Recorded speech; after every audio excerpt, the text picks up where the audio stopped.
You ready, Jarvis? I sure am. Okay, we're gonna go live. Hold on. Let me get Fantastic. my AirPods on.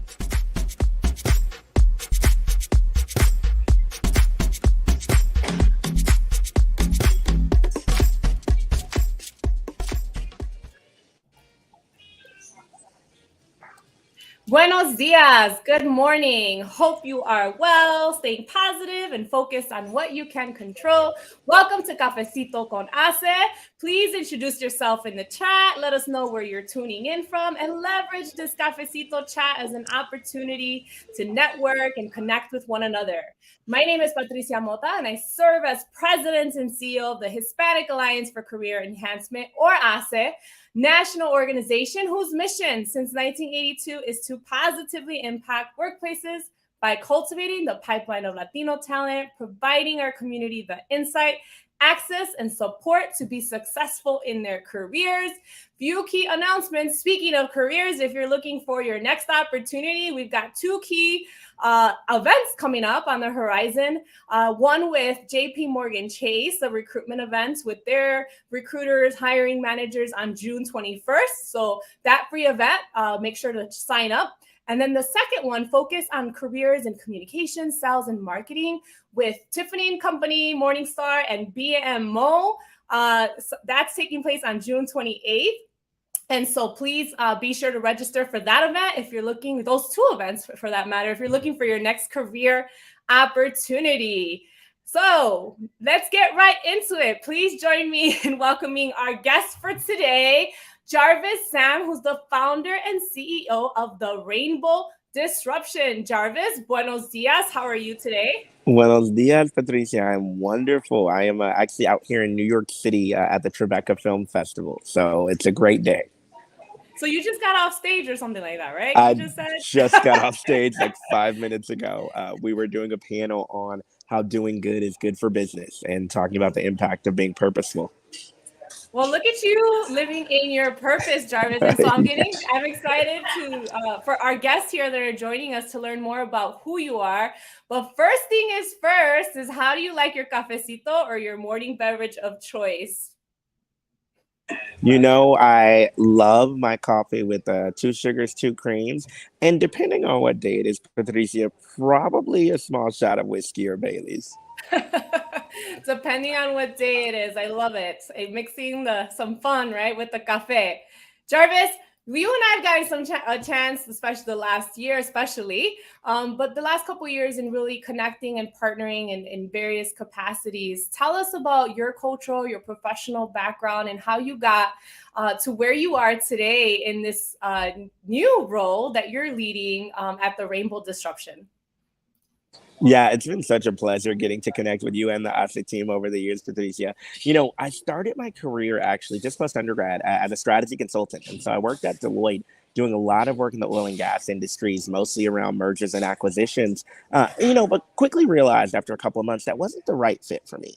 And I think the biggest piece that I encourage to students, and particularly those early in career, you can be a little hesitant because you don't want to seem like you're hopping jobs. But at the end of the day, I think there's such power in knowing and recognizing how to connect your passion with your purpose, with what you want to do. And I quickly realized that wasn't the field that I wanted to work in, and certainly not the industry. And so I made the transition to Google. So I ended up working in the technology industry for about 8 years with Google across a variety of different offices, from Austin, Texas to Mountain View, California, and even as an expat in Sao Paulo, Brazil, before making my way to Los Angeles, where I served as the first head of diversity, equity, and inclusion for Snapchat. And then ultimately where we met and did the majority of our work together, Patricia, was, of course, during my time at Nike, where I played a variety of different roles, including most recently serving as the organization's chief diversity officer.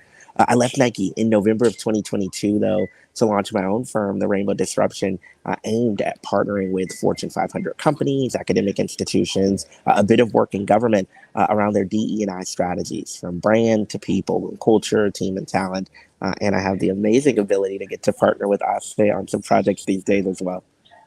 Absolutely, yes, and we are. We also recently had you speak at our Chief Diversity Officer Roundtable during our National Leadership Summit on navigating the polarization, right? And I know and the increased polarization on the horizon. So such a hot topic right now. It's been like I feel like various events that I've been at since then, Jarvis, has been on that exact topic, and so something that I'm looking forward to continue to engage our partners, our members in conversation and ensuring that we're here together in partnership as a resource.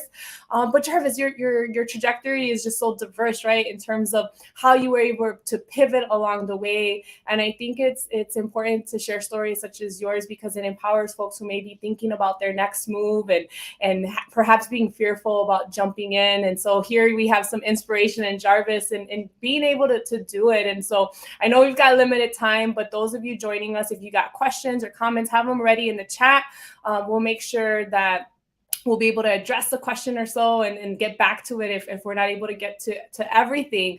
But this month, not only are we celebrating Pride Month, but we've got a special holiday coming up, Juneteenth and June 19th, that I didn't really learn about until I was a college student at Indiana University and on campus. It was something that we were celebrating. It was my first time being aware of the holiday. And for some of us, we're just being aware, right? Just becoming aware. So can you tell us, Jarvis, what is Juneteenth and the impact or ripple effect that Juneteenth has had in the world that we live in today?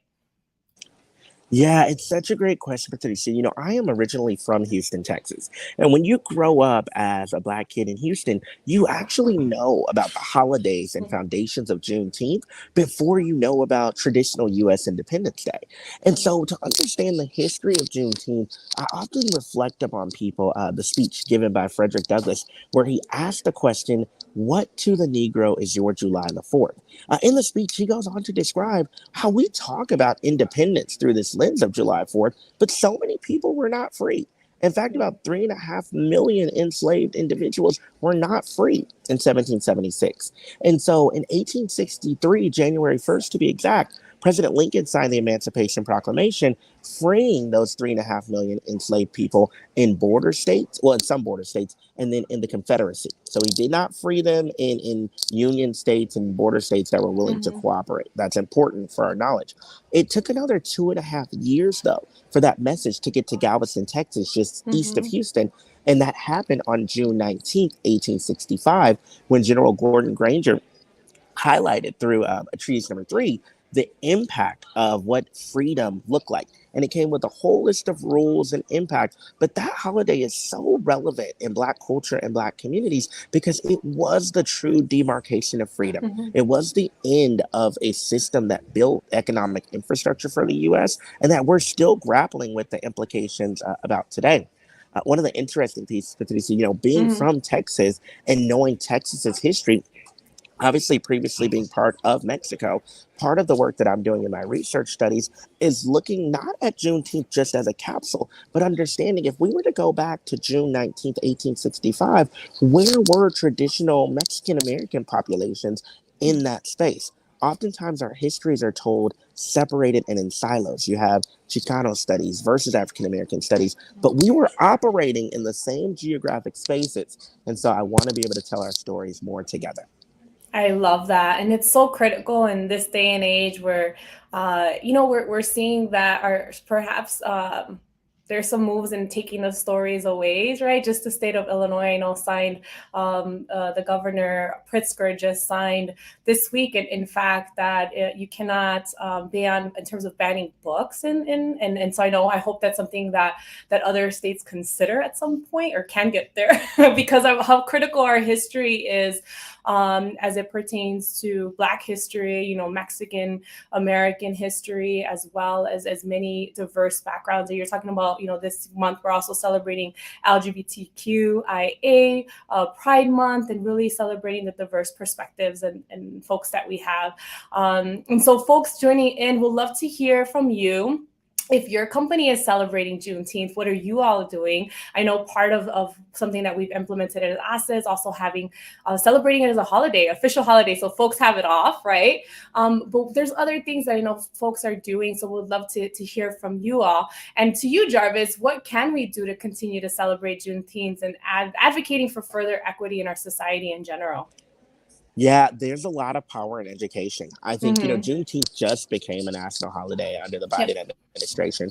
And we have to ask ourselves, why is that the case, despite advocacy and pushes for legislation around that for many years? I think the more that we can educate ourselves and get more proximate to communities that are different from us, it leads to our ability to support and serve them more.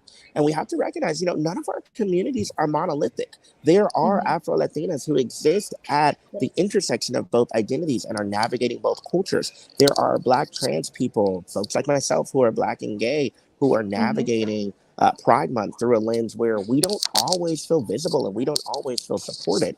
I believe that if people understand our histories a bit more and take the time to learn about our perspective, we'll see betterment in the world. I think to your point, Patricia, I'm dismayed to see bans Mm-hmm. on drag queens in some states, bans on books in other states, but it's a beautiful showcasing of the impact of Yeah. assimilation and oppression.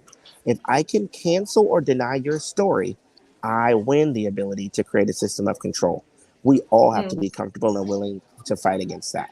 But also, Juneteenth is a moment of celebration. And so, around my parts and in my household, there will be a lot of barbecue, a lot of dancing, and a lot of engagement. Love it. The barbecue, celebration, and dancing. One of our colleagues on the program team, Lisandra, she said, this is such a great point. I often see many historically based documentaries that center the white and Black experience. I think she's talking about the intersectional viewpoint. But I often wonder where the Latinx, Latine folks and other cultures are during these times. Yeah, I think it's so powerful, Lissandra, because part of where you start to see this impact of oppression play out is the impact of colonialism is I can separate experiences of underrepresented populations. I then force a wedge between you where you can never realize what real solidarity could actually look like. And to argue that, there were no Latinx or Latina identified folks that were within the region of Southeast Texas during the period of Juneteenth, it's flawed, it's fallacy, it's untrue. And so if we Mm-hmm. could find ways to understand how were we acting in solidarity, because we had to rebuild economic infrastructure after Yeah. Juneteenth, because you saw an entire system of enslavement go away. And so now you do have these populations working alongside each other. And I'm so keen on understanding how did we amplify and support each other. Patricia, one of the stories that I've recently uncovered was the impact of Juneteenth on some of the work for India's liberation movement, actually. So Mm. Mahatma Gandhi actually used a lot of the sentiments related to Juneteenth and the fight for liberation and abolitionist movements to inspire Indian independence. He and W.E.B. Du Bois in 1934 and 1936 shared letters back and forth with each other where Gandhi said so profoundly in one letter, the Negroes' fight and resilience will be the peace that brings power and success to their Mm. movement. Patricia, that is Mm. so powerful. Yeah. And I think we can benefit from that today because I see so much dissension, very honestly. I see so much dissension between Black and Latino communities to where if we find ways to come together even more in solidarity and understand each other's language, culture, and history, we can make game changing impact on the world. Yeah, I truly believe that, Jarvis, and I feel that there's just so much opportunity there in general and across all groups to be able to be stronger together. And that's why ASE this year, we wanted to focus on ASE United, meaning, the work that we're doing is yes, we're Latino serving, but we're not Latino exclusive. It's really in partnership across and for all, right? So, and so that we're building and moving together and building equity together, and that's the only way that we're going to be able to do that and move forward successfully. So I know Roger commented on the power of education, and Lisandra talking about stronger together. And I do want to ask you, because I know we started the conversation with this, and it's such a hot topic, and I know you shared it during our roundtable.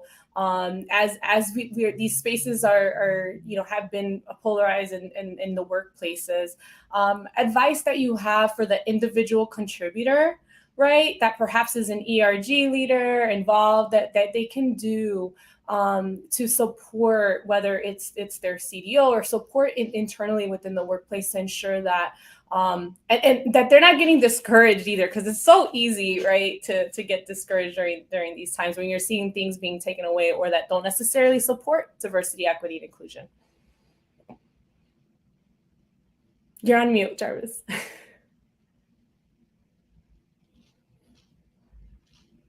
You're on mute, Jarvis. And oh, there you go. Oh, am I? No, you're good now. You're good. Okay. I think in an increasingly politically and socially polarized space, it can be so difficult for people to know and recognize, how can I use my voice? And particularly for the individual contributor, you can feel powerless. You can feel that your voice doesn't matter. You can feel that there is a need to try to spark change. But because you don't have positional authority within your organization, it can be that much more challenging. And so my advice and perspective is lead with advocacy. Your story matters, your voice matters, your perspective matters, but recognize that not everyone is on the same page as all of us. Not everyone has the same perspective as us. And so there's a bit of grace that we want to demonstrate, and yet at the same time, stay true to our values and stay true to our decision to be authentic in this space. Advocacy is inherently about coalition building. It is getting people aligned to understanding your perspective and moving toward reform together. As individual contributors in organizations, you may not be a people manager, but that does not make you not a leader. You have the ability to demonstrate such stark leadership in your approach to communication, collaboration, the domain expertise and lived experience that you have. And so be cautious there and lead so fervently in your support. But I will highlight, focus on the protection of your own mental health along the journey. This is so critical because we do compartmentalize so much because we don't often know what is appropriate to bring into the workplace and not. And so we end up having to navigate these either in silo or in experiences of isolation.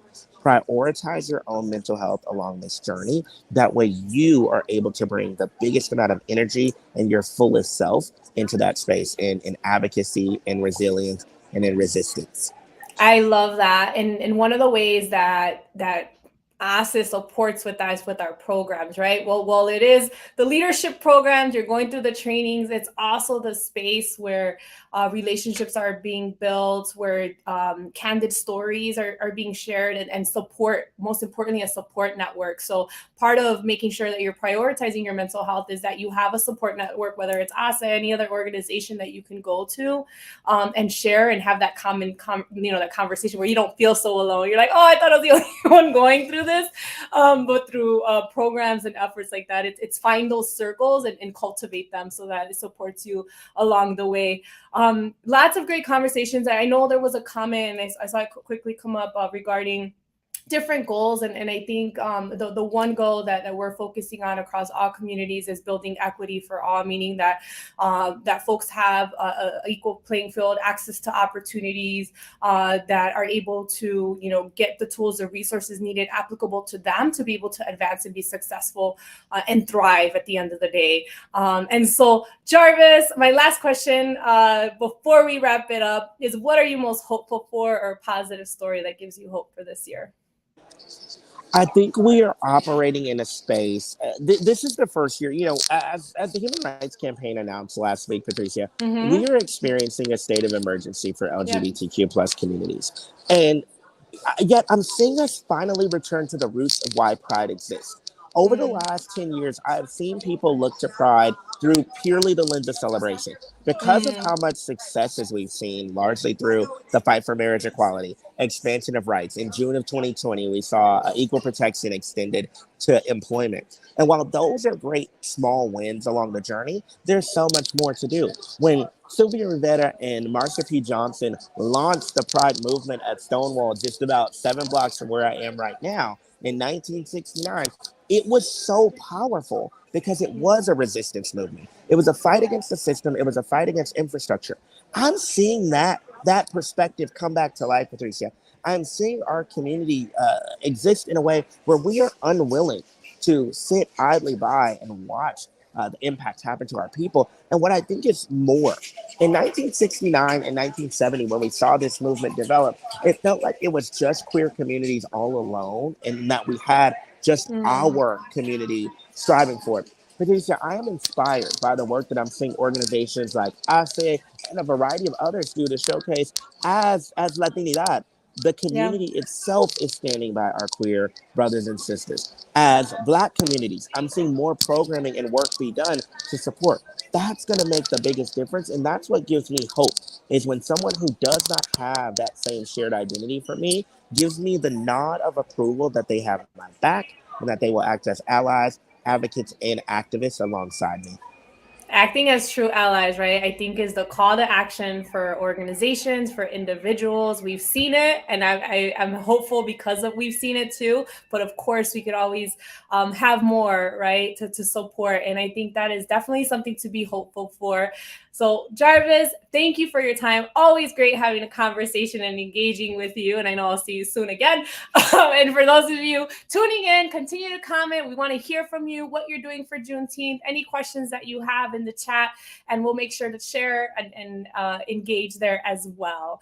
Thank you to all of the comments and the engagement. Y hasta la próxima. Until next time, everyone, take care. Bye-bye. Thank you, you. Jarvis. Bye. Bye. Bye now.